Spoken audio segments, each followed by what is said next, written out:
Olá, amigos, estamos iniciando mais um ACS na TV, programa da Associação Comercial de Santos, aqui na Santa Cecília TV. Hoje um convidado super especial, meu amigo de longa data. Vamos ver se eu não erro. Bom, primeiro é o presidente do SOPESP, o Sindicato dos Operadores Portuários de Santos, uma das instituições mais importantes, não só de Santos, de São Paulo e do Brasil. Ela reúne todos os operadores portuários, enfim, toda a comunidade portuária. E também é diretor de operações do TES, TEAG e TEG. TES, TEAG e TEG. São três grandes terminais, o TES aqui no Porto de Santos e os outros dois na margem esquerda, do lado de Guarujá. Regis Pronzel. Tudo bem, Regis? Tudo bem, Márcio. Obrigado pelo convite. É um prazer estar aqui com você e com quem vai nos assistir em mais um ACS na TV. Gaúcho, torcedor do Colorado. A última não foi boa, não, né? Não foi boa. Mas nem só de vitórias a gente vive, né? De vez em quando a gente tem que... E o Grêmio, o pior é que o Grêmio ganhou, né? O Grêmio ganhou e o Inter perdeu. Mas faz parte, né? Faz parte do futebol. Faz parte. Fala primeiro do SOPESP. Você, como presidente do SOPESP, dizia há pouco, Regis, uma das instituições mais importantes, uma referência na comunidade portuária nacional, porque é um porto da América do Sul, né? Da América Latina. Fala um pouquinho do SOPESP, da estrutura, do que reúne, das missões principais do SOPESP, Regis, por favor. Ô, Márcio, primeiro, mais uma vez, obrigado aqui por a gente estar podendo dividir contigo esse momento, essa oportunidade. O SOPESP está completando agora 27 anos de história, né? É uma trajetória muito importante aqui nos portos da Baixada, nos portos do estado de São Paulo e também nos portos como um representante dos operadores da atividade portuária no Brasil todo. Tivemos agora, no início do ano, uma reeleição, né? Nos reunimos lá com o Conselho Diretor. Aliás, chapa única, hein? Chapa única. Unanimidade. Né? Exato. Temos um bom alinhamento com todos os segmentos, né? E nós temos alguns desafios. A gente está participando, né? Os portos brasileiros estão vivendo um momento um pouco diferente. A gente ouve de desestatização, mas a gente acaba tratando de temas muito comuns e temas antigos, né? A gente fala de dragagem. Recorrente, Recorrente, fala de dragagem, fala de tarifa, enfim, fala do trabalho portuário. Então são temas assim que nós temos que continuar desafiando, né? Mas um grande desafio que a gente tem no SOPESP é justamente fazer uma mudança na gestão. Tivemos a saída do cargo de diretor executivo do José Martins, que era o nosso diretor executivo há 20 e tantos anos, né? Um grande parceiro, um grande profissional, um grande amigo. E a chegada do Ricardo Mulitzas, né, que também tem uma trajetória de porto de muito tempo, tem uma grande experiência, né, que assume a diretoria executiva agora, a partir de 2021. Isso é um processo de profissionalização que você está implantando no SOPESP, aliás, me permita, um abraço ao Martins e um abraço ao Ricardo Mulitzas. Conversei com ele hoje pela manhã, pegar algumas dicas, né, para lhe acuar um pouco aqui. Só que ele está do teu lado, eu fiquei sem muita pauta, brincadeira. Mas um abraço, em breve o Ricardo vai estar conosco. Diga, Regis. Perfeito. E o Martins vai cuidar um pouco mais dessa questão institucional, essa questão de olhar um pouco a nossa relação com as outras entidades, com os órgãos intervenientes nas operações dos portos aqui da Baixada. Então esse é um trabalho que nós começamos em 2019, com os colegas conselheiros. Tivemos um pouco de impacto no ano passado em função da pandemia, então seguramos um pouco o nosso planejamento estratégico e conseguimos colocar em operação agora no ano de 2021. Temos um planejamento de 3 anos, durante esses 3 próximos anos a gente fazer algumas mudanças estratégicas, você chamou de profissionalização, mas é muito mais, estar mais próximo do nosso associado também, interagir um pouco mais com as outras associações, inclusive com a Associação Comercial, da qual nós somos associados. Sim, né? A nossa ligação é umbilical. É umbilical.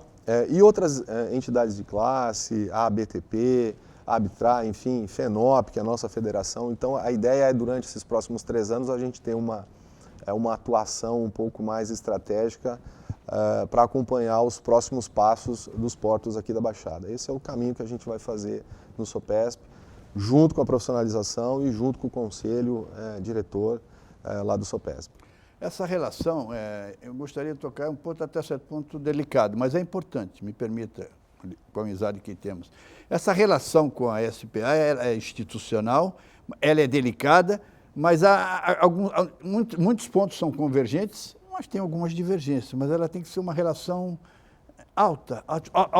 altiva, né? Altiva, ainda que possa ser contrária. Como é que é essa relação com a SPA? Com a autoridade portuária, a trajetória, né? E hoje ela sempre foi de uma relação, como você falou, eventualmente a gente não concorda com alguns pontos, né? Principalmente quando a gente fala de tarifa, eventualmente algum cronograma de dragagem que não atenda. Então nós temos lá os nossos pontos de discussão, mas em alto nível, como você falou, sempre pró-positivo. E esta diretoria tem esse perfil de diálogo, né? Muito, Biral, muito. Biral, o time dele, o Bruno Ribeiro, enfim. Comandante Alfrani, todos, né? Todos eles têm eu acho que o diferencial é a comunicação, né? Eu acho que essa questão, por mais que a entidade portuária, a autoridade portuária, ela tem que ter a governança dela, mas eu acho que ela tem uma relação muito próxima com os operadores, muito próxima com o Sopesp. Isso é um dos destaques dessa gestão do presidente Fernando Biral. Você falou em vários pontos, já pegou um ponto macro que está na nossa pauta. Aliás, conversei com o Bolívar, vamos partir para a desestatização. Como é que você vê esse processo de desestatização? Você é a favor? Você acha positivo? Está caminhando bem? O que você pode falar sobre isso, Regis, por favor? Márcio, nós temos os portos aqui da Baixada têm 129 anos de vida, né? Eu acho que ele teve uma passagem privada quando foi concedido, quando era CDS, né? Companhia Docas de Santos. E hoje o mundo todo mudou, né? A gente vem nos últimos 20 anos globalizando de forma muito acelerada tudo e principalmente os nossos processos de comércio exterior, a importação e a exportação. E a gente precisa, no final do dia, manter um negócio que é a competitividade. Se nós não formos bons naquilo que a gente faz, a gente não vai se manter. Ou alguém vai ficar no nosso lugar, né, que é o caso dos portos. Quando a gente tem problema de dragagem, quando a gente tem problema de acessos, quando a gente tem problema, muitas vezes, de ter um custo maior do que outros portos, a gente perde competitividade. Nós já tivemos exemplos no Brasil nos últimos anos e isso é fácil de lembrar, né? Eu acho que a desestatização é um caminho que não vai ter volta. A dúvida é como ela vai ser formatada, como ela vai ser desenhada. Eu já fiz essa pergunta para o próprio Fábio Lavoro, que é o presidente do Conselho de Administração, para o próprio Biral. Estamos fazendo o Porto de Vitória como uma espécie de um projeto piloto, não é isso? Lógico que lá a dimensão é essa, sim. Aqui a dimensão é outra completamente diferente. Mas essa é a grande dúvida. Eu perguntei até para o Diogo Piloni. E os leilões, quem vai fazer? Existe ainda, é um processo que está caminhando ainda, né? O edital deve ser lançado em janeiro ou fevereiro. É um processo para 2022. Nós estamos acompanhando, o Sopesp está acompanhando isso. Nós temos um trabalho, contratamos uma consultoria para nos ajudar no acompanhamento da formatação. É óbvio que é um acompanhamento, nós não vamos ter em nenhum momento poder de chegar lá e dizer, faz dessa forma. Mas pode gritar, né? Na audiência pública eu acho que a gente pode contribuir. Pode né? gritar, né? Pode espernear, né? Eu acho que esse modelo de abertura, de governança, de transparência que nós temos visto nos últimos tempos, principalmente nas audiências públicas, ele é muito profissional, ele é muito oportuno, né? É um aprendizado a desestatização.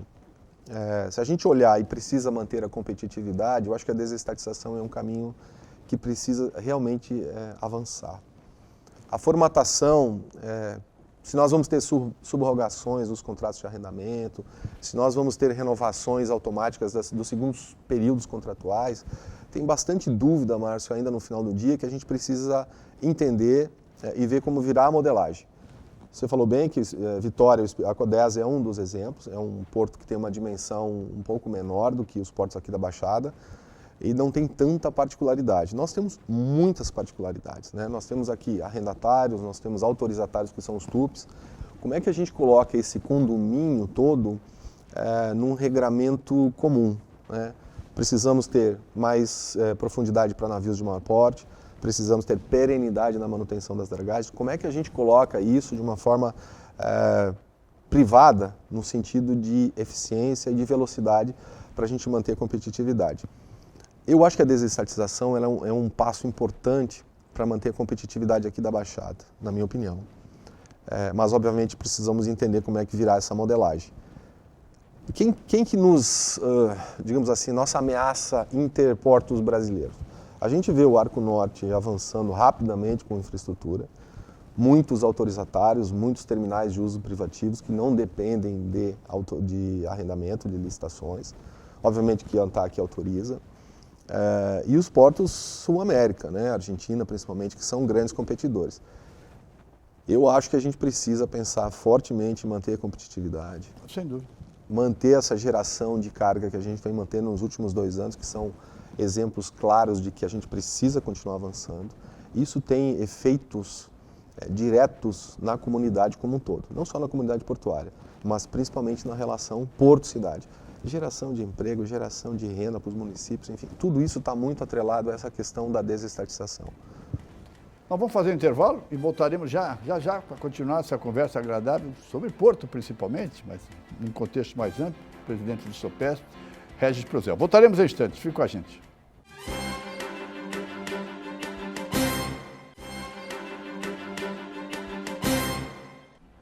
Voltamos com o nosso ACS da TV, programa da Associação Comercial de Santos, aqui na Santa Cecília TV. Convidado de hoje, Regis Prozel, presidente do Sopesp e diretor de operações do TES, TEAG e TEG. Acertei? Acertou. No terceiro bloco, nós vamos falar sobre esses 3 terminais, 2 na margem esquerda e 1 na margem direita. Continuar aqui no contexto do Porto, principalmente. Eu vivo, aliás, até a semana passada, era representante da classe empresarial no Conselho de Administração, por delegação, do Sopesp e de outros integrantes da classe empresarial. Eu agradeço mais uma vez. Esse foi um longo período de aprendizado e tenho certeza que honrei a confiança depositada por vocês. Mais uma vez, publicamente, eu agradeço o apoio que eu sempre tive de você, principalmente, Regis. Muito obrigado. E um dos pontos principais hoje, que estão na ordem do dia, está na ordem do dia, é a questão da tarifa portuária. Uma preocupação permanente.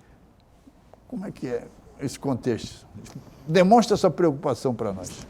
Ainda é uma caixa preta, né? Ainda é uma caixa preta. Mas antes de entrar nesse assunto da tarifa portuária, me deixa agradecer publicamente pelo teu trabalho lá no Consad. O Márcio foi sempre muito profissional, muito apoiador das causas empresariais, enquanto representante da classe empresarial no Consad, no Conselho de Administração da Autoridade Portuária. Publicamente, meu muito obrigado pelo profissionalismo, pela forma muito correta com que você sempre tratou todos os temas estratégicos da autoridade portuária desse principal porto do Brasil. Muito obrigado pela confiança.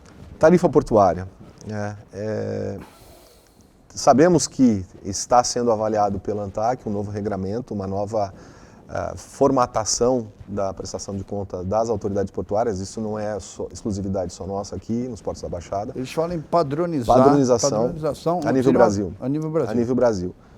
Uma preocupação que a gente tem, e obviamente isso acontecer, um aumento de tarifa, sabemos que tem inflação, sabemos que nós temos perdas econômicas, né, nas nossas tarifas, mas quando você tem o porto fazendo volumes melhores, né, e a gente vê também a questão dos resultados, e isso é resultado de uma boa gestão da autoridade portuária, resultados positivos de balanço principalmente, é um cuidado que a gente tem que ter para manter essa competitividade. No bloco anterior a gente falou de competitividade. Fora a questão de fluxos cada vez mais eficientes, né, nosso canal não tendo restrições, nós temos também o custo Brasil, que a tarifa portuária faz parte disso. Como que a gente muda a tarifa portuária? Qual é a mensagem que a gente está mandando para o nosso exportador e para o nosso importador ou para quem traz os navios aqui para os portos da Baixada? Então, eu acho que a gente tem que avaliar, sim, com muito carinho e com muito cuidado. Sabemos do regramento e que a autoridade portuária precisa ser sustentável e ela tem que ter um equilíbrio entre a tarifa e os seus custos, né? Então, eu acho que é um caminho que a autoridade portuária e a própria agência reguladora devem avaliar com muito cuidado, a questão da competitividade, né? Falamos dos investimentos agora há pouco, a questão da continuidade dos investimentos, principalmente em dragagem, que é um grande já vamos falar um pouquinho. Contribuímos em 2020, né, com uma das melhores movimentações da história, batemos aí mais de 140 milhões de toneladas movimentadas nos portos aqui da Baixada, mesmo num ano de dificuldades, principalmente pelo Covid. Então eu acho que tarifa portuária deve ser um tema, faz parte a administração disso, mas eu acho que ele tem que ser olhado com muito carinho, né? Estão ouvindo a comunidade portuária? Estão dialogando? Nós tratamos esse tema na última reunião do Conselho de Autoridade Portuária, no CAP. Tivemos a participação do Bruno, da ANTAQ. Eu acompanhei, ele fez a explicação e foi muito no sentido de explicar a padronização que você comentou, Márcio, tá? Mas nós não temos um direcionamento de como que vai se comportar a tarifa portuária, né? Sabemos dessa padronização do regramento da tarifa e de como as autoridades portuárias irão fazer as suas demonstrações contábeis e financeiras, mas nós não temos ainda um norte de para onde que vai a nossa tarifa. A autoridade portuária tem se manifestado de forma sensível aos operadores, à comunidade portuária.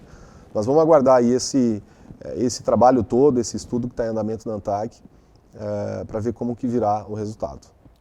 Falar de dragagem, quantas e quantas vezes, informalmente, nós conversamos pelo telefone, olha, o resto tem reunião do consórcio a semana que vem, Márcio, cadê a draga, não sei o quê, a pergunta da draga, me abastecendo e exigindo, como tinha que me exigir, é um assunto recorrente. Lá atrás já tínhamos contrato do trecho 1 e não tinha no 234. Já teve empresa que foi embora. Essa que está aí, a DTA, e fala olhando, retirou a draga há um mês e meio atrás, já retornou com a draga, enfim, vai ser inclusive enquadrada a PSPA. Onde é que nós vamos resolver o problema da dragagem? É uma boa pergunta e... Na desestatização, por exemplo, seria privatizado também a dragagem, lógico? O serviço de dragagem hoje ele já é executado por uma empresa privada. Mas a contratação e o regramento é feito pela autoridade pública, né? Então, eu acho que a desestatização pode ter, sim, uma solução para a dragagem. Nós temos 129 anos de porto e nós ainda temos problemas de dragagem. Eu tenho falado em algumas oportunidades... Batimetria, enfim, resultado da dragagem, resultado da batimetria, informações, enfim. Eu tenho dito que nós, como principal porto da América Latina, nós deveríamos talvez ser os melhores em dragagem. Sim. Pela história. Não, o canal não vai alargar. O canal só pode aprofundar. Então. Tem o projeto Santos 17, Santos 17, que você lembrou muito bem agora há pouco, né? Tem um histórico de que há um anseio da comunidade portuária para que a gente aprofunde, né, o canal para 17 metros de profundidade. Aí daria um calado de 15,50 por aí? Talvez até 16. Na maré alta. Na maré alta a gente teria até um calado de 16. Então, essa perenidade, né, quando você tem profundidade e você independe da maré para você fazer manobra, é manter competitividade. É você dizer para o mercado, olha, lá eu não tenho restrição de horário. Se o navio chegar, ele não vai ficar aguardando no mínimo 12 horas para a maré subir, para eu poder entrar, escalar o navio. Então, eu acho que essa questão da dragagem é um tema que ele é estratégico e eu ouço da autoridade portuária, principalmente do presidente Fernando Biral, a preocupação dele, mas a questão da contratação pública, ela tem lá vários entraves regulatórios. Né? Você acompanha muito bem dentro do Conselho de Administração. Eu acho que com a desestatização, esses entraves, eles vão diminuir. A regulação vai continuar, mas eu acho que nós teremos uma eficiência maior, principalmente no assunto dragagem. Deus lhe ouça. Fazer mais um intervalo e vamos para o terceiro bloco, e aí vamos falar sobre os terminais. Ele é diretora de operações de 3 grandes terminais, 2 na margem esquerda e 1 na margem direita. Voltaremos em instantes, fique conosco.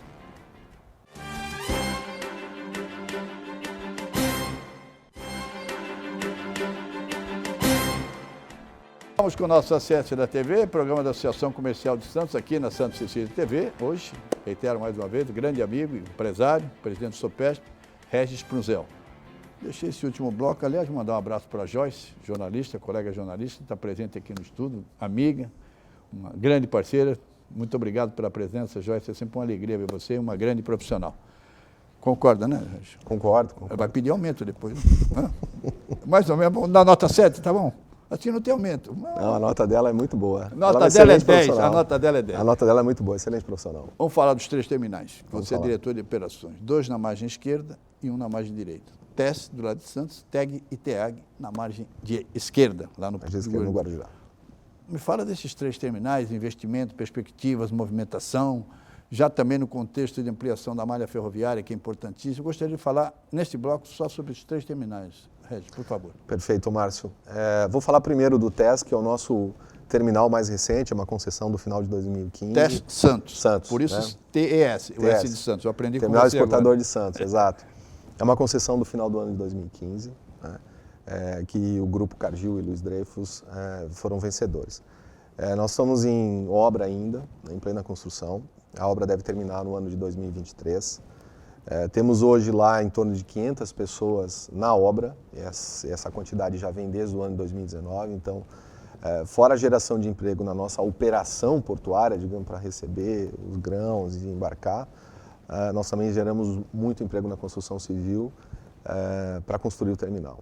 A construção vai até 2023 e ele está sendo concebido para receber a maior parte da carga dele via ferrovia. Então, nós temos uma expectativa também elevada na cessão que será feita nessa nova SPE, nessa nova Sociedade de Propósito Específico, que é a FIPS.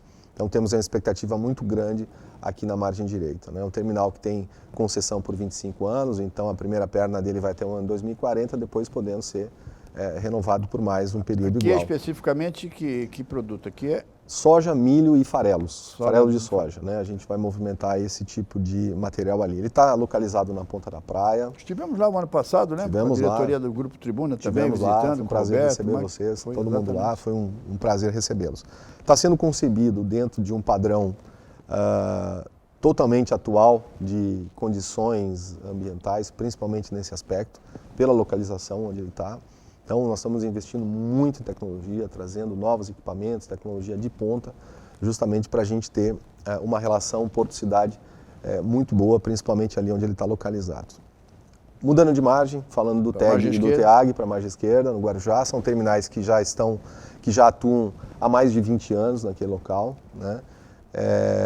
Renovamos o TEAG recentemente, agora final de 2018.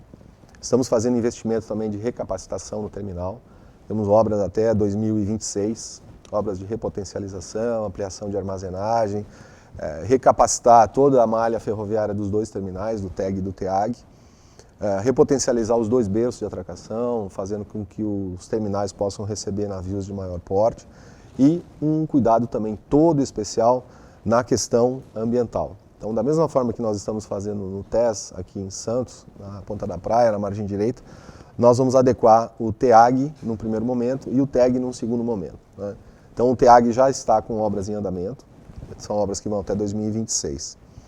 O TEG, nós aprovamos recentemente com os acionistas um programa de investimentos que ainda precisa ser aprovado pela autoridade portuária, pelo MINFRE, pela ANTAC, e que a gente deve colocar em apresentação e apreciação para os órgãos regulatórios nos próximos meses, né? Então, a gente também vai focar a questão ambiental, vai focar a questão da malha ferroviária e também ampliação de armazenagem e adequação dos berços de atracação.